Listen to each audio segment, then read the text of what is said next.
Ano ang joyful experience mo sa Jollibee? Kumain ng sabay-sabay kasama ang pamilya? O nag-celebrate ng birthday? Or sa Jollibee ka sinagot ng nililigawan mo? Ilang dekada na ngang nagbibigay ng joy ang nasabing sikat na fast food chain sa bansa. Dumaan ang maraming henerasyon at patuloy itong nagbibigay saya sa mga Pilipino. Sa ginanap na Digicon Revolution 2024 sa Newport City sa Pasay, ayon kay Katrina Yu, Chief Marketing Officer ng Jollibee Foods Corporation Philippines, ilang henerasyon na ang kanilang pinasaya dahil sa kanilang mga pagkain at serbisyo at patuloy na nakikisabay sa uso gaya ng paggamit ng makabagong teknolohiya para makapagbigay ng hindi makakalimutang experience sa kanilang mga customer. Generations, our food has delighted Filipinos and we're using technology to create relevant experiences for all ages. It allows us to listen, it allows us to learn and connect with our consumers. Ayon naman kay David Bill, Global Chief Marketing Officer and Head of Digital Marketing ng Jollibee Group, na kanilang sinisiguro na mabibigyan nila ng magandang serbisyo ang bawat Pilipino dahil sa kanilang digital transformation. It's also something that enabled us to make sure that we understood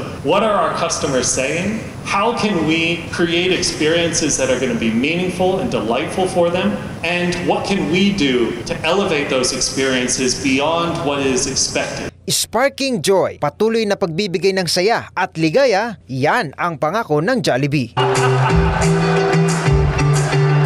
Hey Jollibee, thank you for joining us here at Digicon. At yan aking special report, Angelo Bainyo, nagbabalita ng tama, naglilingkod ng tama.